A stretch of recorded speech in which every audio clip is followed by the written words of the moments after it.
Hi everyone, it's Mari from Doodles on Instagram. So today we have a Hobonichi Weeks journal with me video. It's been a very long time since I've done one of these, and to be fair, it has also been a very long time since I actually journaled in this planner. Well, partially. I have been journaling in the notes pages of this planner, but I haven't been doing my weekly spreads on this journal. So that's what we are doing for this video. We are trying to slowly but surely catch up with our journaling. So um, yeah, if you are someone that is also struggling with keeping your journals up to date, I guess the same things I've been telling myself, I can repeat to you. That is, it's okay. Life happens. We are not always gonna have the inspiration to sit down and do some journaling. We are not always going to have the time to do that. And it's okay. We just have to adapt. Even though I had all of the good intentions in the beginning of the year to really be mindful and use this journal consistently, it hasn't been the case, which is fine. One of the reasons for that is that during summer and also spring and fall, I have been camping a lot, so that takes my weekend for all of these other things and adventures, right? So um, it's okay. It's a good reason why I'm not journaling, but also even if it wasn't, it's okay. We need to adapt. We don't, even though I set an intention to be consistent in the journal in the beginning of the year, doesn't mean that it has to be like that throughout the year. We again need to be flexible to the changes in our lives, our changes of interest, and that's completely okay. And I'm saying that more to me than to anyone else because it I get kind of sad looking at this planner or this journal uh, so far behind like that, in terms of my consistency and journaling, but it's okay.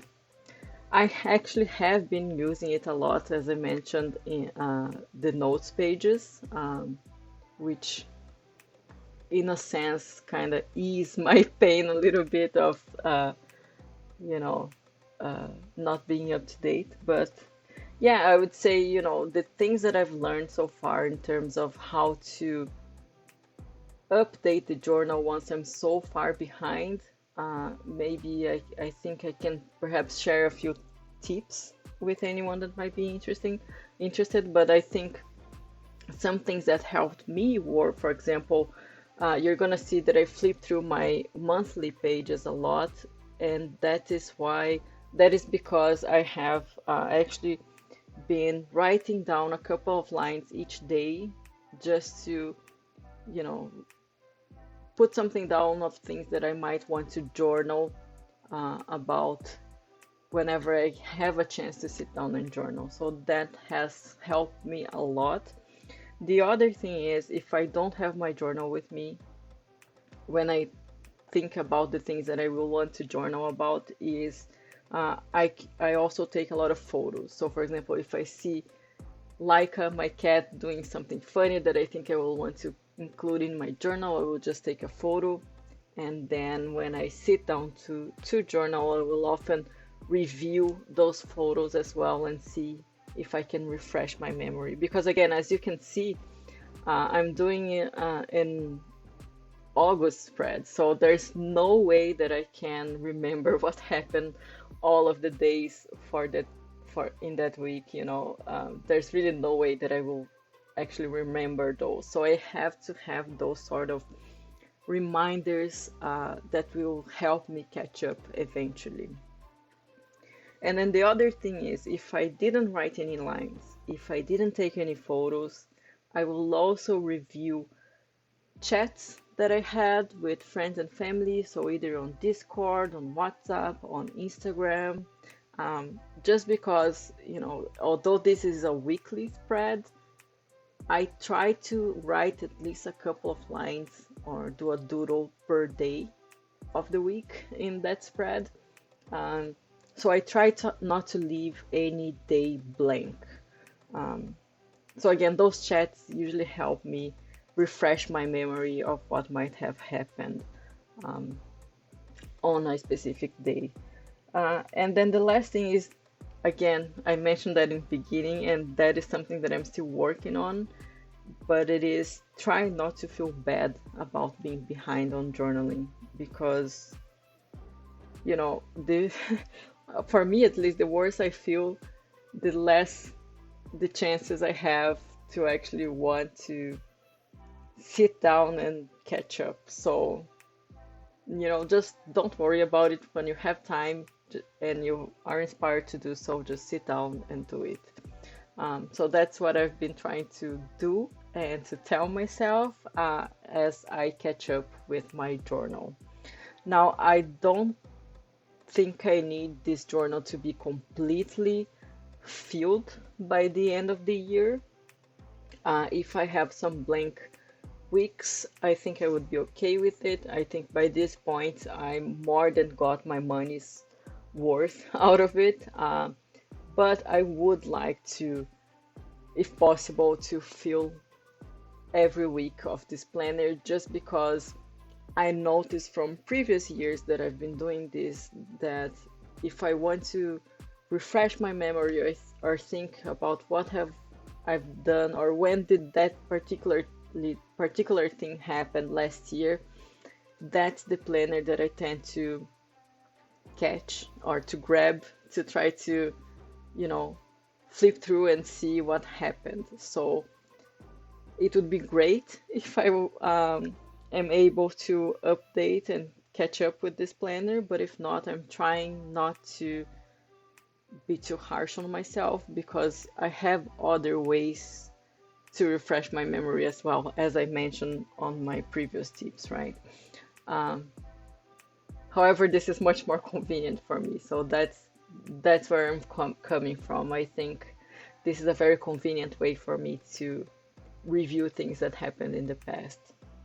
So yeah, this is what I'm working on.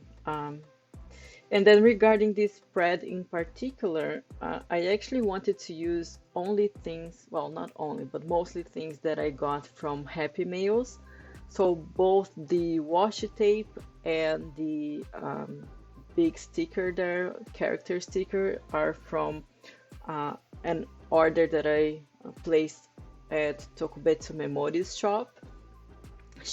Well, I did an order with in her shop like a few months ago. It's been a while, but she also includes a lot of extra goodies, a lot of freebies, and these are some of the freebies that she sent.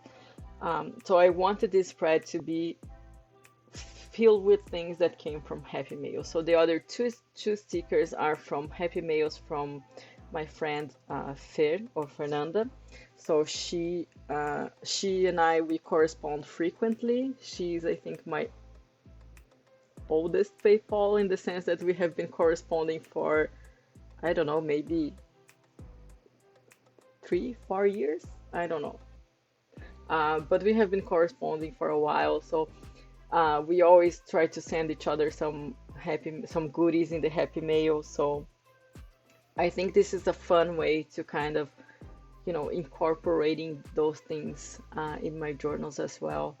And I know that every time I flip through this page, I will know that, this wash and these stickers came from Tokubetsu Memori, or and then the other stickers, I will know that it came from Fair. Particularly because I think both of these, both the stickers and the washi are not, something that I would necessarily uh, say that it's my particular style. I do like them a lot, but I'm not a very big floral person. So I will know that, looking at this spread, I will know that, okay, this is not something that I would have chosen by myself. And I think that's one of the reasons why I like to incorporate things that I get from Happy Mails a lot. It's because I often find myself doing things that are a little bit out of my comfort zone. And most of the times I'm very positively surprised with the way things turns out, and I actually start to rethink my style a little bit, and that's certainly the case for this spread as well. Um, so yeah, I think it's really fun to use those happy mails and things that are maybe that can maybe challenge your style a little bit more. Um, yeah, and I think that's it. I really enjoy doing that. Um, and then regarding the composition of the spread, I try to pull out colors from the washi and the stickers because I'm not a really great color combination expert. I would say that I'm not even a beginner at that. I'm really bad at combining colors or choosing color palettes. So I try to use what I know it's already working, right? From the stickers and the washes. So that's what I try to use, and I think that helps a lot, make it cohesive. But I think the other thing regarding the spread is that I tend, if you flip through the pages of my journal, they are pretty much the same. I have one doodle for each day and a couple of lines per day, washi in the top and bottom, and then maybe a sticker in the middle, maybe a quote if I'm feeling inspired, maybe just more washi. So I think that's another tip as well if you're falling behind in your journaling, like I am, is to just, keep to the things that you know works for you sometimes might be good. So in this case, I'm already going a little bit out of my comfort zone with the decorations. So I'm just using the same layout for doodles and writing that I do for the other weeks. So in that sense, I'm not risking as much uh, on my doodles and my writing. And I think that makes the process a little bit easier. And also, if I'm really in need to catch up and I'm not like completely inspired, that layout that I do pretty much every week, it's good because it's so easy. I don't have like decision paralysis or anything. I can just sit down, choose a washi, choose a sticker, and you know grab a couple of pens, and I know what to do. So that's something that helps me a lot as well when I'm trying to catch up with my planners, is to just have a default layout that I go to whenever I need to. So with that, I think that's pretty much the same approach I've been having to YouTube. I have just been filming whenever I feel inspired or whenever I want to sit down and journal. And yeah, I just don't want to pressure myself a lot. But I am very grateful of everyone that has been watching my videos and being very supportive and liking and commenting and all of that. So thank you all very much. That's really very helpful to me because it kind of inspires me not only to film those, but also to sit down and catch up with my journal. So I'm very much appreciative of that. So thank you all very much. And with that, I will see you on the next one. Bye bye.